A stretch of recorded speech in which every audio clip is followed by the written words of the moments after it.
सबसे पहले इस वीडियो को लाइक कर दो और वीडियो के नीचे कमेंट करके मुझे ये बताओ कि आपने फिजिक्स कितना पढ़ के कंप्लीट कर दिया। फटाफट फटाफट हर बच्चा नीचे कमेंट करके मुझे बताएगा यस सर मैंने तो इतना पढ़ लिया है। कोई बोलेगा सर मैंने तो इतना पढ़ लिया। कितना आपने पढ़ लिया फटाफट फटाफट हर बच्चा कमेंट करके मुझे बताएगा।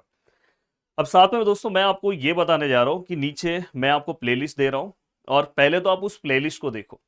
उस प्लेलिस्ट वाइज, हाँ, अगर आपको अपनी प्लेलिस्ट नहीं मिल रही होगी तो आप कमेंट करना। मैंने नीचे प्लेलिस्ट लगा दिया है। उस प्लेलिस्ट वाइज आप फटाफट अभी भी आपके पास टाइम है। एक दिन में आप आराम से पूरा का पूरा पढ़ के फिजिक्स कवर कर सकते हो। फिजिक्स बहुत ज्यादा डिफिकल्ट नहीं है। बट फिजिक्स के अंदर 3 से 4 चीजें बहुत ज्यादा इंपॉर्टेंट होती है। आंसर्स कैसे लिखना है, कहाँ पे क्या लिखना है, हाँ, कैसे अगर हम आंसर्स लिखेंगे तो अपने को पूरे मार्क्स मिलेंगे। हर चीजें आपके लिए बहुत ज्यादा मायने रखती है। अब देखो दोस्तों, मैं यहाँ पे आपको बताऊं तो सबसे पहली चीज, बहुत सारे ऐसे स्टूडेंट होंगे जिन्होंने 100% प्रिपरेशन कवर किया होगा, फिर भी कभी कभार उनको ये रिजल्ट मिलता है दोस्तों। फिजिक्स के अंदर रीजन क्या है पता है? उनको आंसर राइटिंग नहीं पता है। उनको ये नहीं पता कि हमें हर आंसर में क्या लिखना है।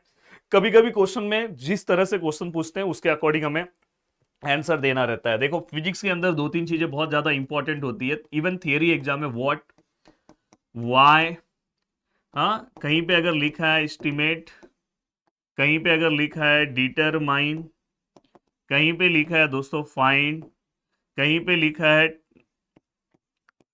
टाइप्स, हाँ। अब देखो दोस्तों, अगर वहां पे ऐसा टाइप्स मेंशन है, अगर वहां पे टाइप्स लिखा है, राइट, टाइप्स ऑफ जो भी समथिंग जो भी लिखा है वहां पे, अब वहां पे अगर आप थियरी लिखने चले गए उसके बारे में और आपने टाइप्स मेंशन ही नहीं किया तो आपका मार्क्स जा सकता है। तो सबसे पहले अगर टाइप्स लिखा है तो आपको वहां पे टाइप्स मेंशन करना होगा।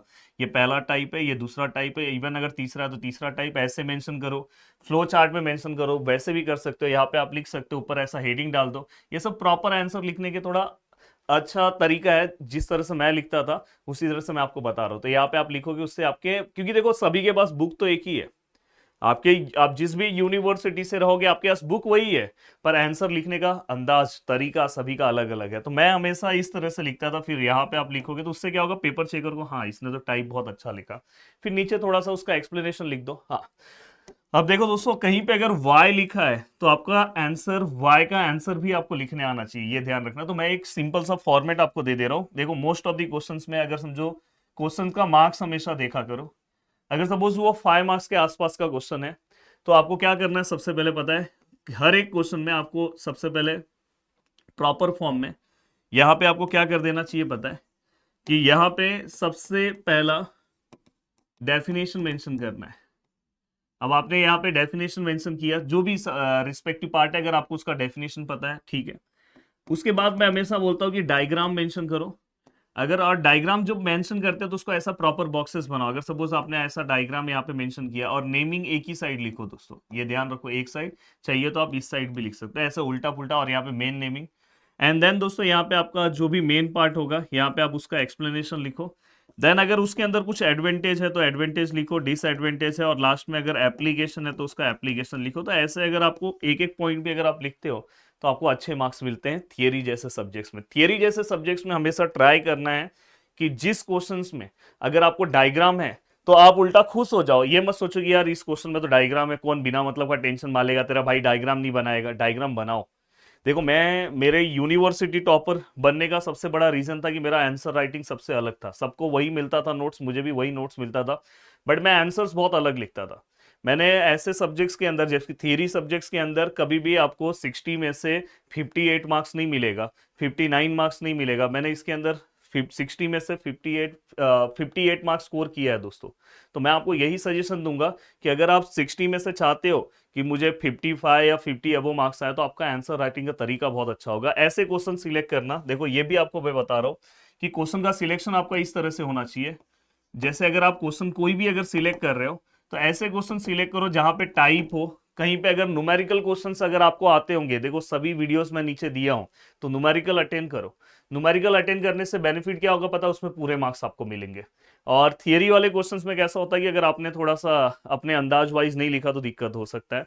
हाँ, और जिनके क्योंकि कल बहुत सारे लोगों के रेगुलर पेपर्स भी हैं, कुछ लोगों के केटी एग्जाम्स है कल।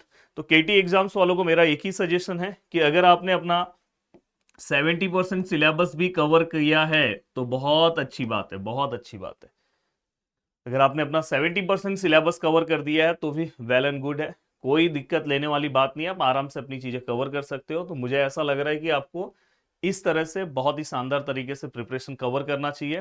तो लग जाओ अपने अपने काम में और बहुत अच्छे से आपका आउटपुट आपको दिखाई देगा।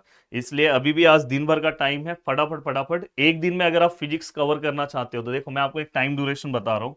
देखो अभी अगर समझो ये वीडियो अभी आएगा, हम अभी वीडियो डालेंगे, तो अगर समझो आप 12 बजे से एक टाइम ड्यूरेशन निकाल रहे हो, 12 से 2, बाद में 2:30 to 4:30, बाद में 5 to 7, और बाद में 7:15 to 8:15।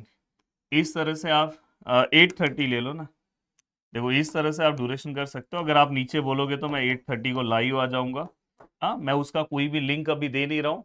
अगर आप सभी लोगों का इस वीडियो के नीचे सपोर्ट होगा तो 8:30 को मैं आपको लाइव दिखाई दूंगा। तो ये इस तरह से आपको ड्यूरेशन करना है। इसमें अगर आप समझो पहला मॉड्यूल, पहला यूनिट कवर करो, दूसरा, तीसरा, चौथा, तो भी आपके 4 हो जाएंगे। देन एक मेरे लेक्चर्स के बाद आप कवर कर सकते हो। और साथ में एक चीज का ध्यान रखना, अब कितना भी प्रिपरेशन कवर कर लो, रिजल्ट कब आएगा पता है? आपके पास पीवाईक्यूज पेपर होने चाहिए, ये ध्यान रखना। पीवाईक्यूज पेपर कौन से? एक रेगुलर और एक केटी पेपर। ये 2 पेपर्स फटाफट आप साथ में रखो और उसके अकॉर्डिंग आप प्रिपरेशन कवर करते चलो। उसके अकॉर्डिंग अगर आप प्रिपरेशन कवर करोगे तो आपको उसका बेनिफिट आपको दिखाई देगा, अदरवाइज आपको उसका बेनिफिट नहीं दिखाई देगा। और फिर आपका जो पार्ट है वो 100% पूरी तरह से तैयार हो जाएगा। तो मिलते हैं दोस्तों नेक्स्ट वीडियो में। Bye bye, take care. याद से चैनल को सब्सक्राइब कर देना, बिना सब्सक्राइब किए जाना नहीं। और मिलते हैं नेक्स्ट वीडियो में। Bye bye, take care.